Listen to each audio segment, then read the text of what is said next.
Hello po mga kasendero, magandang umaga po sa inyong lahat at mapagpalang araw po sa atin lahat. Share ko lang po sa inyo itong ito po ay Kia Cadenzza 2020 model at ito ay nagtatapon ng gasolina.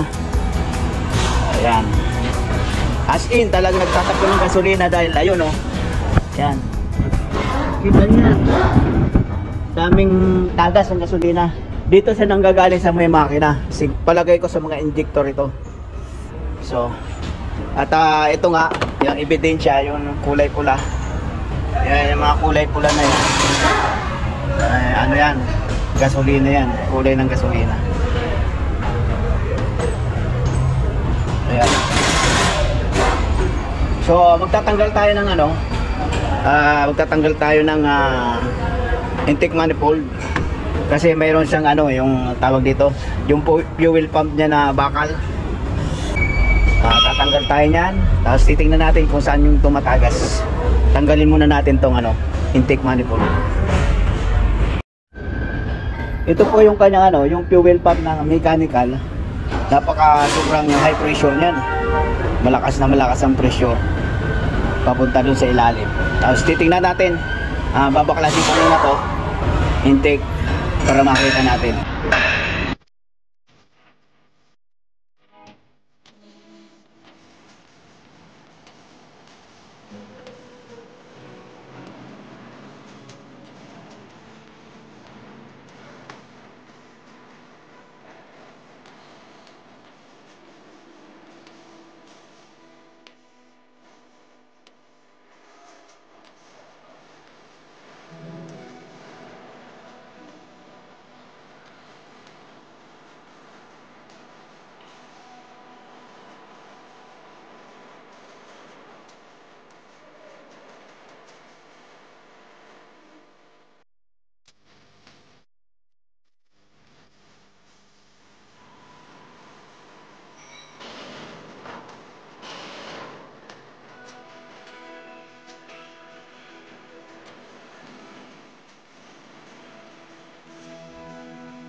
So natanggal na nga po natin yung ano, yung isa. Naglagay nga sila ng silicone.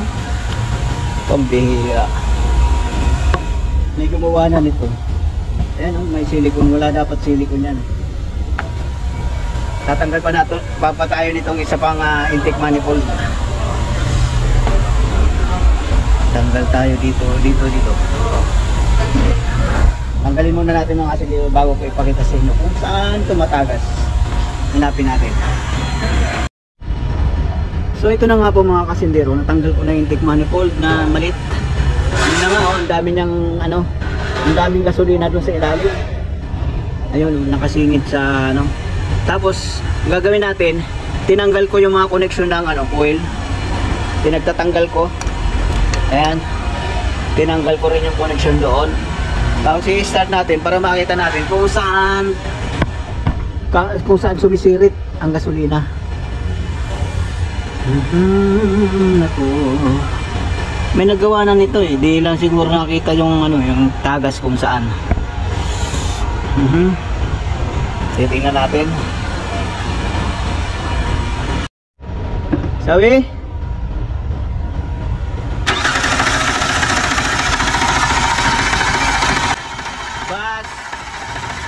Bas. Ano yun?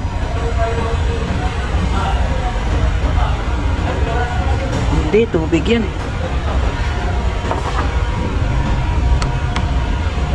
Sawi? Sawi?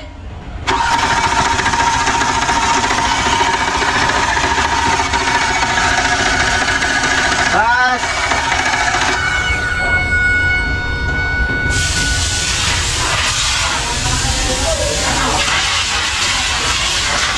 Hanapin muna natin. Hanapin natin. May butas doon dito. Tubig. Itong kabila wala. Pero doon may butas para sa tubig. Tubig ba yun ang gasolina?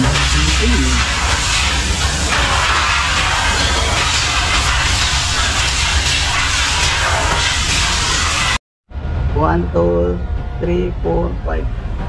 Sawi! Yan o, kita na o. Dito tumatagas sa number 5. Pas! Injector number 5. Lukot yung ano o. Yung tawag dito O-ring. Yung O-ring nya lukot eh. O yan o. Naipit. Bingo! Ragam kamsa.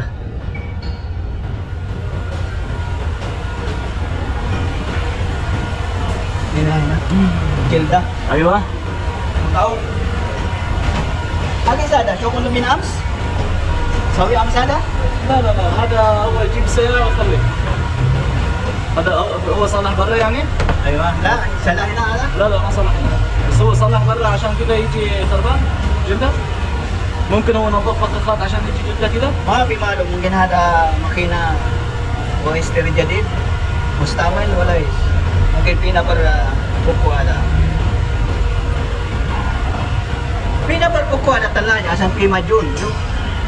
كله مجون فينا برا بوكو هذا ممكن رجع ما يعرف كويس.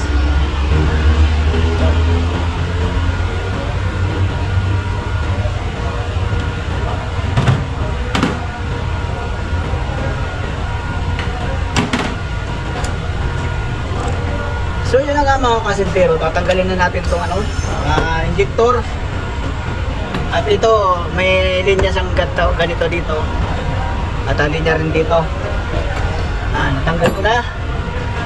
Hindi ko na naman makalimutang videohan. Ito muna ang unahin natin, yung left side. Ito muna ang munang tatanggalin dito. Para mahugot. Yan.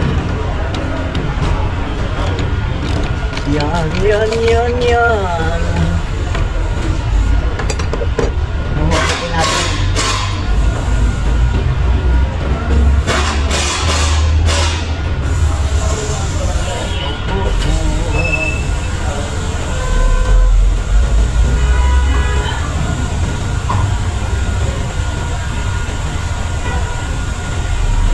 Hindi kaya pumuslit lang yung nito? Sa sobrang lakas ng pressure, pumuslit yung O-ring.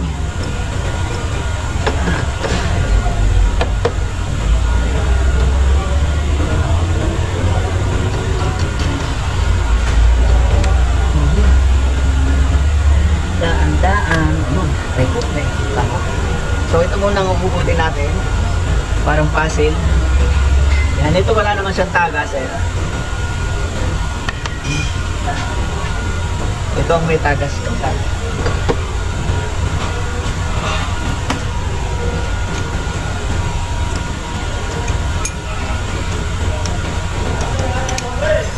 May tagas.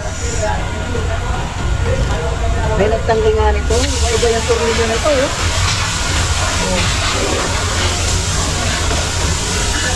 Malagay ko ito itong makina bagong kabit. Pero hindi, yung mga tornilyohan nitong basta. Kasi ito nga, tingnan nyo, itong tornilyo na to madumi. Ito, saka ito. Halatang hindi kanya.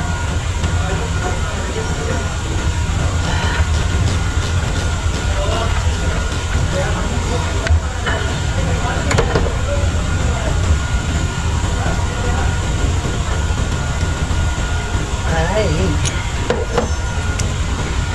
Tanggalin.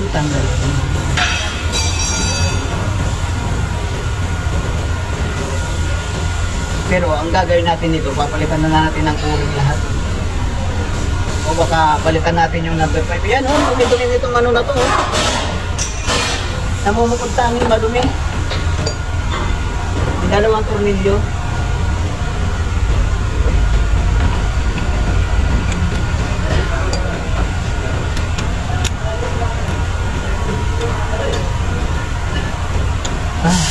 Wala pa yung replace na rin. Electric power tool. Electric.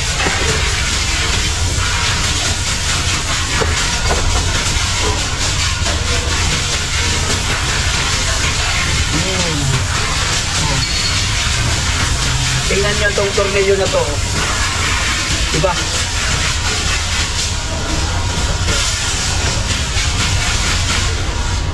Kaya may nagtanggal niyan. Hugutin na natin. Ito yung may tagas. May tagas. Ay, sira yung ano. Ayun na, post-it nga yung ano. Kaya, tanggalin natin. Tanggalin na ang ating. Tanggalin ko muna. Tapos papakita natin doon sa labas. So ito na nga po mga kasindero. Nakikita nyo yung ano, yung kulay blue. Yan.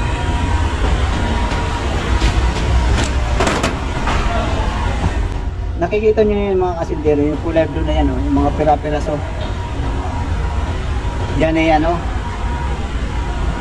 Yan. Yan ang o-ring. Pumuslit. Baka naipit siguro. Mali yung pagkalagay. Tapos pumutok na. Yan. So tatanggalin natin yan. Para palitan natin ng mga o-ring. Papalinis na rin natin itong injector. Palagay ko ito pinalinisan nila dati. And then tignan natin kung anong dapat gawin. Kailangan linisan din. Baka mamaya barado ito eh. Kaya pumuslit. So ito na nga po mga kasindero. Naipit nga yung ano, ayan, yung o-ring. Durog eh. Nadurog ang o-ring. Ayan.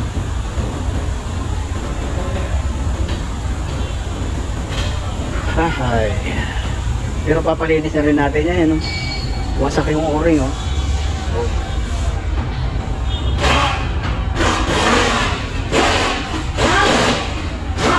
Kasi kung pumuslit yan, hindi yan madudurog ng ganito, may maliliit-liit. Hindi yan mapipira-pira, so mapupulit lang dapat yan. So yun na nga, ay papalinis na rin natin to. Papalinisan din natin bago natin kabit, kasi baka mamaya barado ito. Ito yung number 5. Ang bilang niya 1, 3, 5. Ito naman 2, 4, 6 yung isa. 2, 4, 6 naman itong isa.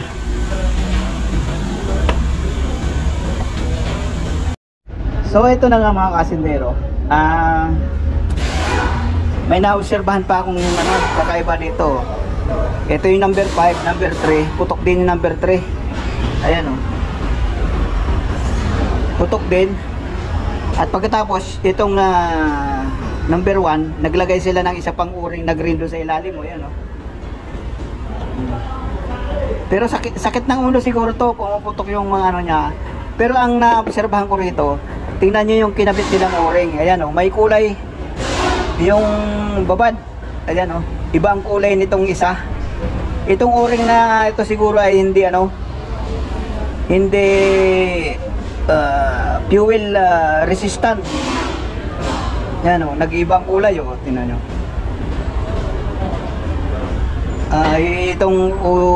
Ito pa, mayroon pa. Ayan o. O tingnan nyo itong isa, nabaliktad yung pagkakalagay o. Ayan, ano sa ilalim yung ano, nasa ilalim yung ibang kulay o. Tapos ito, meron din siyang ano dun sa ilalim. O, may o-ring. So, titingnan natin kung anong klaseng o-ring ang pwedeng ilagay dito na matibay. Pero papalinisan muna natin yan lahat. Titingnan natin kung may barado. Kung may nagbabara. So, yung para dito na iwan doon.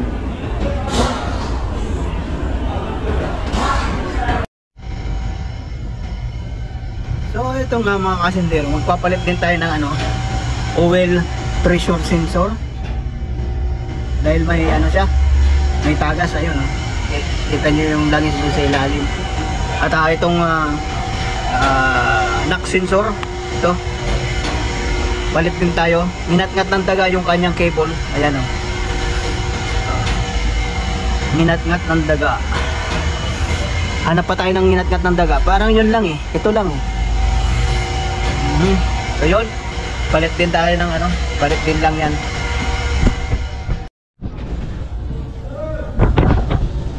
So ito na nga po mga kasindero, nagpalit na tayo ng oil seal or o-ring pala, o-ring. Nagpalit na tayo ng o-ring at napalitan ko na rin yon. Kaya lang walang mahanap ng ano nito, ito oh, itong dulo na to, yan. Wala yung isa, nawala siguro nung unang gumawa. At napalitan ko na rin yung ano, yung oil pressure sensor. Ayan, palitan na rin yan. Ayun na yung luma oh. Daming tagas. At itong ano, walang mahanap, itong knock sensor. Gagawa na lang natin ng paraan. Lagyan natin ito. Ito, pag ininitan mo to ng apoy, siyempre pag ininitan apoy, pag ininitan mo to, magsasara yan, maglalak. Kasi hindi obra yung ano, tape lang. Titipan mo, hindi obra. Kasi may langis doon, saka mainit sa loob.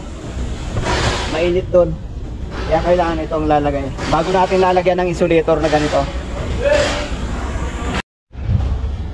So ito na nga mga kasindero. Hininangan ko na rin to. Hininangan na rin natin. Para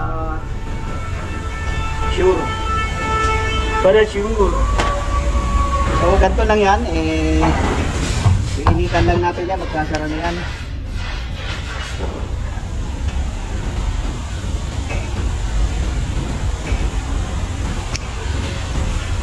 Yan. Try ko.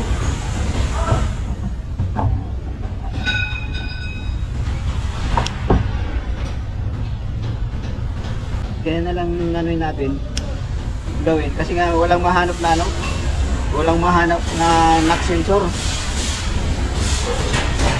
2018 nga pala to, itong Kia Cadenza 2018 model. Sabi ko kanina 2020. Wow, mali. Wow, mali. Try. Mainit.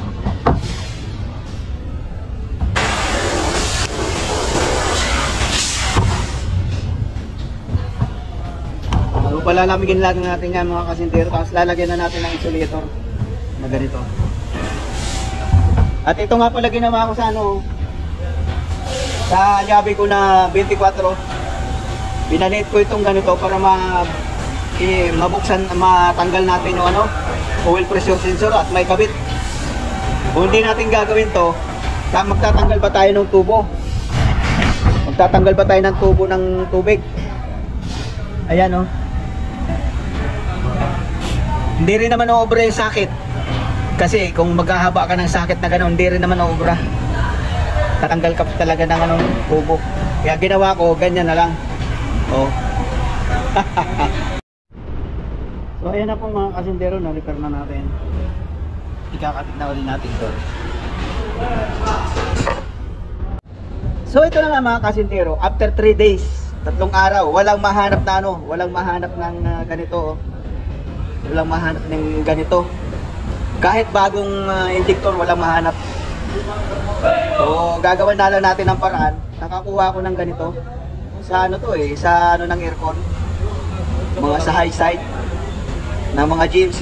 Yan, sa GMC. Kasya naman ito. Medyo kapos nga lang tong diameter dito sa labas, pero lalagyan natin ng ano, silicone. Yung silicone na itim, matibay yun eh. Tapos Patitigasin muna natin bago natin pandarin. So ganun na lang gagawin natin. At yung nga pala, yung itong o-ring na to dito sa taas, dalawa ang nilagay ko. Hindi uubra yung ano, yung o-ring na maliit, lalagay mo dito sa ilalim. Pumupuslit, nakita ko nung ipinapasok ko rito, lumalabas yung o-ring na maliit, naiipit. Yan. Kaya dalawa lalagay natin. Dalawang ganito. Ganito. Kasi naman yung dalawa eh. Oh, ha? So yan, simbolin ko na to. Lalagyan ko na lang ito ng silicone. Kasi nung tinanggal ko nga ito, wala naman silicone eh. Walang walang ganto. Walang ganito. Mura naman siguro yung silicone. Yung lugar naman nito, hindi naman high pressure yun eh. Vacuum yung hangin doon. Vacuum, pero hindi naman kalakasan yung vacuum. Kasya naman to. Ano pihasa na lang? Bale mereka majul. Kali ini gawe pa dito. Inshallah. Matigas lang ilagay. Pero pagtsatsagaan lang. Hindi pwedeng lagyan ng langis o kaya ng grasa eh. Pumupos din palabas din eh.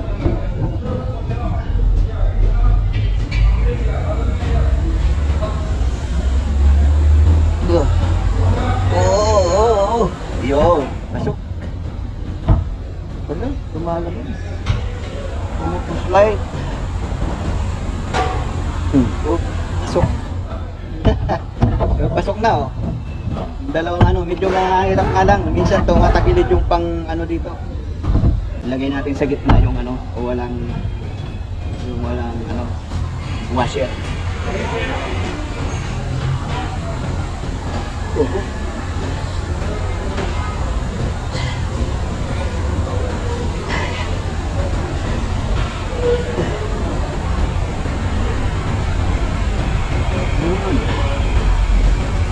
Kasukkan bata ka.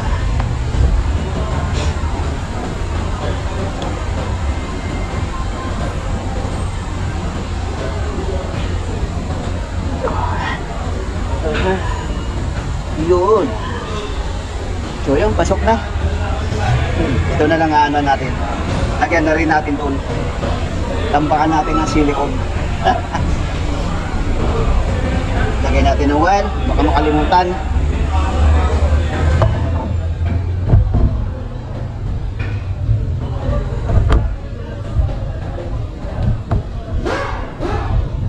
So yun, sasalpak na natin. Lalagyan na natin silicone.